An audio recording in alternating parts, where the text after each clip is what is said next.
नमस्कार साथियों, स्वागत है आप सबों का आपके अपने चैनल राज राठौर एजुकेशन में। और मैं हूं आपका अपना राठौर सर। तो 500 प्रश्नों की सीरीज का आज ये तीसरा क्लास है और हम 50 के बाद 51वें क्वेश्चन से हम लोग स्टार्ट करने जा रहे हैं। लेकिन याद रखेंगे कि उसके पहले हम आप सबों के लिए बहुत इम्पोर्टेंट टर्म्स लेकर के आए हैं और ये 5 टर्म्स आपको पहले हम बताएंगे, फिर आपको हम आगे यानी 51 नंबर क्वेश्चन से आगे बढ़ेंगे। टर्म इसलिए जरूरी है क्योंकि आपको यदि टेक्निकल टर्म मालूम नहीं होगा तो आपको क्वेश्चन समझने में दिक्कत होगा। तो आप जुड़िए हमारे चैनल राज राठौर एजुकेशन। हमारा ऐप भी इसी नाम से है, राज राठौर एजुकेशन। सबसे सस्ता कोर्स पूरे यूट्यूब का। इसमें आपको पीडीएफ और वीडियो दोनों अवेलेबल और मॉक टेस्ट भी अवेलेबल है, ठीक है। और एक बात और जान लीजिए कि एस्टेट प्लस बीपीएससी दोनों की ही तैयारी मात्र कितने रुपए में, तो 251 रुपये में। जिसको भी हमसे संपर्क करना है इस दिए हुए नंबर से संपर्क करिए जल्दी से जल्दी, है ना। चलिए, ऑफर सीमित समय के लिए क्योंकि ये चार्ज 999 रुपया हो जाएगा बहुत ही जल्दी। चलिए क्लास को हम लोग प्रारंभ करते हैं साथियों। और आज आपको 51वें नंबर प्रश्न के पहले हम आप सबों को टर्म, जो इसका बहुत महत्वपूर्ण चीज है, टर्मिनोलॉजी आप लोग को कराने जा रहे हैं, ठीक है। तो चलिए हम टर्मिनोलॉजी आप लोग को बता दे रहे हैं, उसके बाद हम लोग आगे बढ़ेंगे, ठीक है। आज का बहुत इंपॉर्टेंट टर्म है, आप लोग के लिए बेहद जरूरी है। इसके बिना समझ लीजिए कि आपको क्वेश्चंस ही समझ में नहीं आएगा। आज का पहला और बेहद इंपॉर्टेंट वर्ड्स प्लेगियरिज्म है, जिसको कहते हैं साहित्यिक चोरी। क्या कहते हैं प्यारे बच्चों? इसको कहते हैं साहित्यिक चोरी, इसको प्लेगियरिज्म कहते हैं। जिनको इंग्लिश में पढ़ना है वो इंग्लिश में पढ़िए, जिनको हिंदी में पढ़ना है हम एक्सप्लेनेशन कर दे रहे हैं। तो प्यारे बच्चों, प्लेगियरिज्म का अर्थ होता है साहित्यिक चोरी, है ना। साहित्यिक चोरी क्या होता है आपको हम बताते हैं। मान लिया जाए कि हम आपके लिए कोई किताब लिखे लाइब्रेरी साइंस का, और किताब जो है हमने किसी दूसरे की किताब को देख करके बिल्कुल हूबहू उतार दिया और उसको कोई श्रेय नहीं दिया उस व्यक्ति को, है ना। उसका ना कहीं नाम दिया, ना कहीं रेफरेंस दिया, कुछ भी नहीं दिया। अब उस कंडीशन में क्या होगा आप बता सकते हैं? उस कंडीशन में दिक्कत ये होगा कि आप पर आरोप लगेगा साहित्यिक चोरी का, प्लेगरिज्म का, है ना।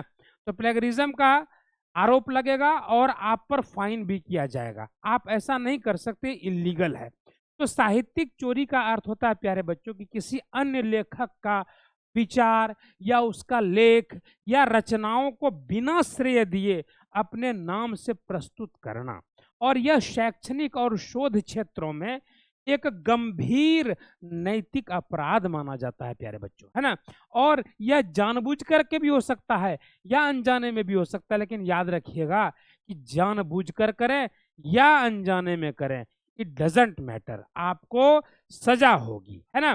परंतु दोनों ही स्थितियों में यह क्या है, तो अनुचित है। इसे रोकने के लिए पुस्तकालय और शैक्षणिक संस्थान जागरूकता फैलाते हैं। और एक टूल्स आजकल निकल गया है, प्लेजरिज्म डिटेक्शन टूल्स, है ना। इससे आपकी चोरी पकड़ी जाएगी, साहित्यिक चोरी पकड़ी जाएगी, है ना। इससे बचने के लिए स्रोतों का सही उल्लेख कीजिए, सही संदर्भ दीजिए और कोटेशन का उपयोग जो है बहुत आवश्यक हो जाता है। तो ये है प्लेगियरिज्म। चलिए नेक्स्ट हम लोग टर्म देखते हैं, मेटा डेटा। आपने बहुत सारे क्वेश्चंस में पढ़ा होगा बच्चों कि Meta data, Meta data, Meta data क्या है। मेटा डेटा जिसको इंग्लिश में जानना है वो इंग्लिश को पढ़िए, बाकी हिंदी हम एक्सप्लेन कर देते हैं। तो मेटा डेटा का अर्थ होता है डेटा की जानकारी, है ना। पुस्तकालय में जो है इसका उपयोग किसी दस्तावेज या सामग्री की मूलभूत जानकारी देने के लिए किया जाता है, जैसे शीर्षक, लेखक, विषय, प्रकाशन तिथि, भाषा और फॉर्मेट। फिर से देखिएगा ध्यान से कि मेटा डेटा का प्रयोग किस लिए किया जाता है, तो मूलभूत यानी बेसिक या फंडामेंटल जानकारी देने के लिए, जैसे कि शीर्षक मतलब टाइटिल, लेखक मतलब ऑथर, विषय मतलब सब्जेक्ट, प्रकाशन तिथि मतलब पब्लिशिंग डेट, और भाषा लैंग्वेज और फॉर्मेट। यह जानकारी उपयोगकर्ताओं को सही संसाधन खोजने और उसे व्यवस्थित करने में सहायक होती है। मेटा डेटा डिजिटल लाइब्रेरी में तेज और सटीक खोज की सुविधा देता है ना। यह विभिन्न प्रकार का होता है, विवरणात्मक, संरचनात्मक और प्रशासनिक। और डिजिटल संग्रह में मेटा डेटा दीर्घकालिक संरक्षण और इंटर एडॉप्टेबिलिटी के लिए अत्यंत आवश्यक होता है। उम्मीद है कि आपको ये समझ में आ गया होगा। चलिए हम लोग चलते हैं अगले प्रश्न की तरफ। इसको कंसोर्टियम कहते हैं, संघ कहते हैं। ये लाइब्रेरी साइंस का ये टर्म है ना, क्योंकि संघ तो बहुत प्रकार के होते हैं, लेकिन ये कंसोर्टियम जो है ये लाइब्रेरी साइंस से रिलेटेड टर्म है। इसका मतलब होता है कि पुस्तकालय विज्ञान में संघ का तात्पर्य उन पुस्तकालयों के समूह से है जो, देखिएगा ध्यान दीजिएगा, संसाधन मतलब रिसोर्स, सर्विस और डिजिटल सामग्री तक सामूहिक मतलब ग्रुप में पहुंच प्राप्त करने के लिए सहयोग करते हैं। इसका मुख्य उद्देश्य क्या होता है बच्चों? तो लागत में क्या करना, बचत, और अधिक जानकारी तक पहुंच जो है ये सुनिश्चित करना। और इसके माध्यम से पुस्तकालय महंगे डेटाबेस, ई जर्नल्स और डिजिटल पुस्तकों तक पहुंच प्राप्त कर सकते हैं, है ना। ऐसे संघ क्या होते हैं? तो स्थानीय, राष्ट्रीय या अंतर्राष्ट्रीय स्तर पर हो सकते हैं। जैसे भारत में इन्फ्लिबनेट का यूजीसी इन्फोनेट एक प्रमुख पुस्तकालय संघ है जो संसाधनों का समुचित है ना उपयोग और शोध को क्या करता है बच्चों? तो बढ़ावा देता है। ठीक है, चलिए नेक्स्ट हम लोग चलते हैं अगले टर्म की ओर। ओपैक है ना, ओपीएसी, ऑनलाइन सार्वजनिक catalogue, online public access catalogue. अक्सर इसका ऑब्जेक्टिव निश्चित तौर पर पूछा जाता है बच्चों। इसका ऑब्जेक्टिव होगा, ओपीएसी का अर्थ है ऑनलाइन सार्वजनिक कैटलॉग। यह पुस्तकालय की पुस्तकों, जर्नल्स, डिजिटल संसाधन आदि का एक ऑनलाइन डेटाबेस होता है। और उपयोगकर्ता यूजर्स इसमें क्या करते हैं? तो शीर्षक का, लेखक का, विषय या कीवर्ड द्वारा खोजकर जान सकते हैं। यह प्रणाली उपयोगकर्ताओं को आवश्यक सामग्री को खोजने और उसकी उपलब्धता की जानकारी देने में मदद करती है। आधुनिक पुस्तकालयों में जो है बच्चों ओपैक बहुत अनिवार्य उपकरण है। इसके बिना तो आज के लाइब्रेरी में इसके बिना काम चलना ही नहीं है किसी भी कीमत पर। यह आरक्षण, नवीनीकरण और उपयोगकर्ता खाते से भी जुड़ा होता है। और ये क्या करता है? यह यूनिफाइड पुस्तकालय प्रबंधन यानी पुस्तकालय को एकत्रित करने का काम करता है, बहुत सारे पुस्तकालयों के जोड़ने का काम करता है और संसाधनों को ढूंढने में ये बहुत सहायक होता है। और प्यारे बच्चों आज का आखिरी टर्म रेप्रोग्राफी है ना, पुनरुत्पादन विज्ञान इसको कहते हैं। तो आज हम डेली 5 टर्म लेकर के आएंगे आप सबों के समक्ष। याद रखिएगा, प्रतिदिन आप सबों के समक्ष 5 टर्म लेकर के आएंगे।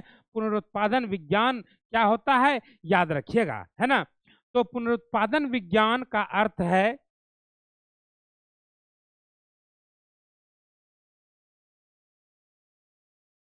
पुनरुत्पादन विज्ञान का अर्थ है बच्चों कि दस्तावेजों और सामग्री की क्या तैयार करना? प्रतिलिपि तैयार करना। जैसे कि फोटोकॉपी, जैसे माइक्रोफिल्मिंग और क्या, और डिजिटल स्कैनिंग। और पुस्तकालय में और अभिलेखागार में इसका उपयोग दुर्लभ, जो कि बहुत रेयर ऑफ द रेयरेस्ट दस्तावेज है, उसको संरक्षित रखने और उपयोगकर्ताओं की उनकी प्रतियां उपलब्ध कराने के लिए किया जाता है। यह प्रणाली शोध कार्यों में क्या होता है बच्चों? तो मददगार होता है, क्योंकि यह एक ही दस्तावेज को कई उपयोगकर्ताओं तक पहुंचा सकता है।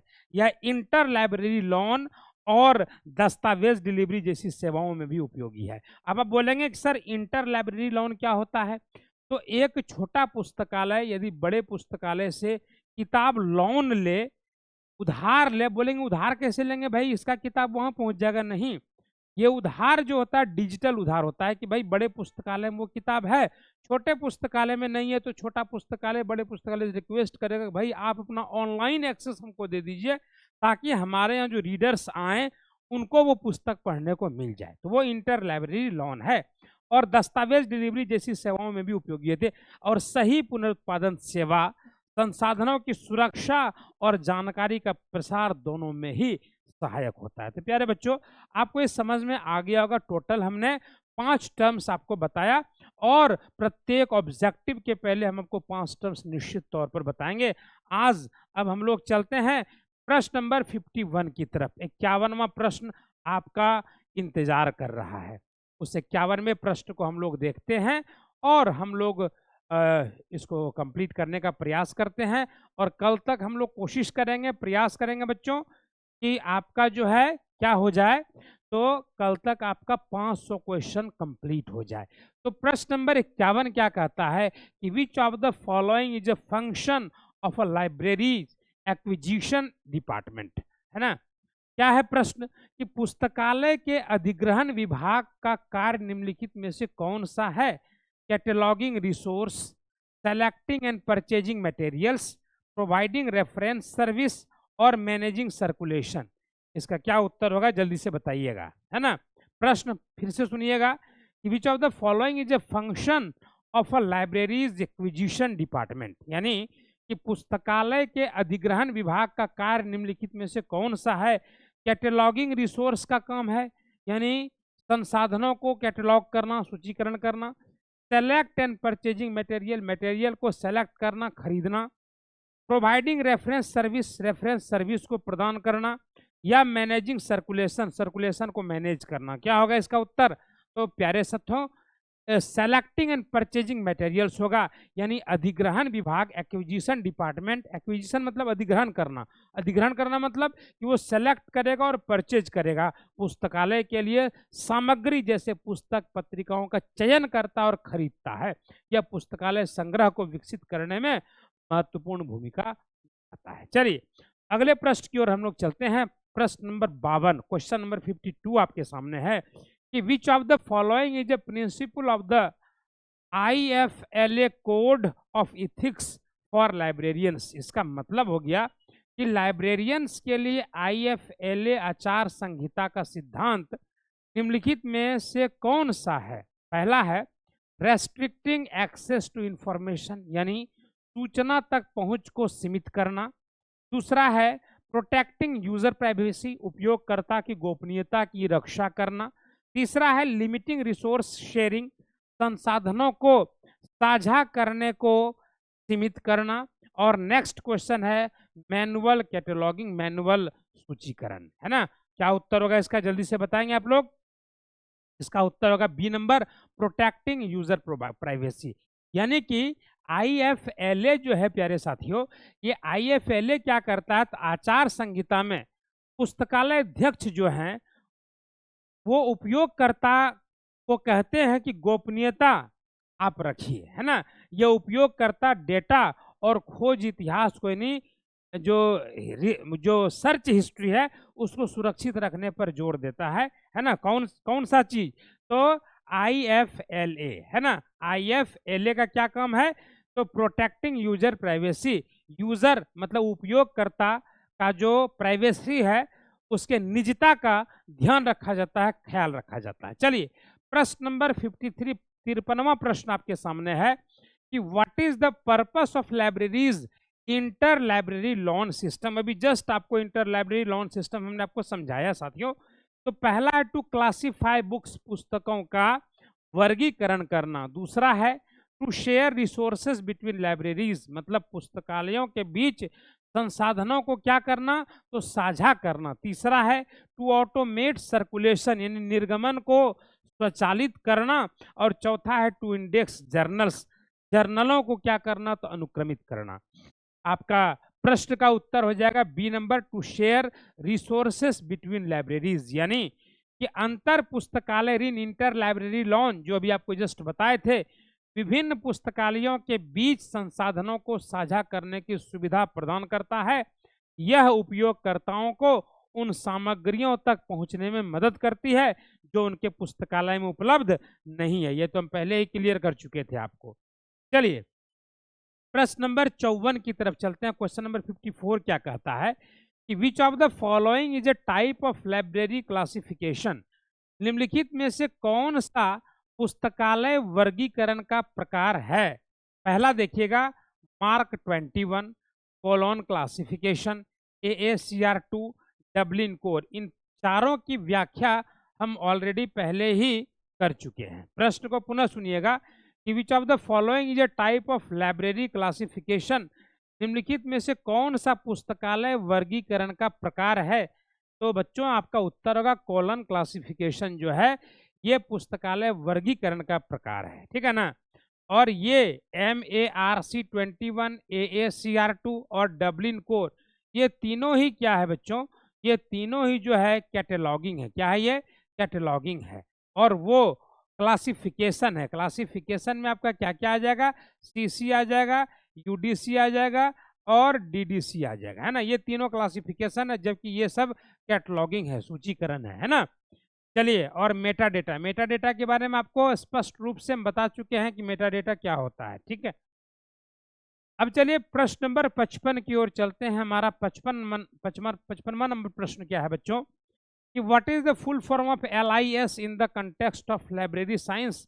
लाइब्रेरी साइंस के संदर्भ की बात करें तो LIS का मतलब क्या है। पहला है लाइब्रेरी इंफॉर्मेशन सिस्टम, दूसरा है लाइब्रेरी एंड इंफॉर्मेशन साइंस, तीसरा है लर्निंग इंफॉर्मेशन सिस्टम और चौथा है लाइब्रेरी इंटीग्रेटेड सिस्टम। आप इसका उत्तर बताएंगे क्या होगा। इसका उत्तर फटाफट बताइए बच्चों, क्या इसका उत्तर होगा। इसका उत्तर आप लोगों को बताना है, क्या होगा इसका उत्तर, जल्दी से बताइएगा। तो इसका उत्तर होगा library and information science, LIS का। जैसे ब्लिस आप करते हैं तो ब्लिस का फुल फॉर्म क्या हो गया, B से bachelor, bachelor of library and information science, है ना। MLIS करते हैं तो master of library and information science. ये आपका उत्तर हो जाएगा, ठीक है। चलिए प्रश्न नंबर 56 की ओर चलते हैं साथियों। प्रश्न नंबर 56 क्या है कि which of the following is a feature of library portal. पुस्तकालय पोर्टल की विशेषता निम्नलिखित में से कौन सी है। पहला है फिजिकल स्टोरेज ऑफ बुक्स, पुस्तकों का भौतिक संग्रहण। दूसरा है single access point of resources, संसाधनों के लिए एकल पहुंच बिंदु। मैनुअल सर्कुलेशन सिस्टम, मैनुअल परिसंचरण प्रणाली। और रेस्ट्रिक्टेड यूजर एक्सेस यानी प्रतिबंधित उपयोगकर्ता पहुंच। ये आपके लिए साथियों आखिरी प्रश्न था। कहीं अर्जेंटली हमको निकलना पड़ रहा है, एक अर्जेंट काम आ गया, इसीलिए आज का क्लास यहीं पर हम समाप्त करते हैं। और अगला क्लास हम बहुत जल्दी जो है आप सबों के समक्ष लेकर के आएंगे। और चलिए लेते हैं विदा, बाय बाय, धन्यवाद।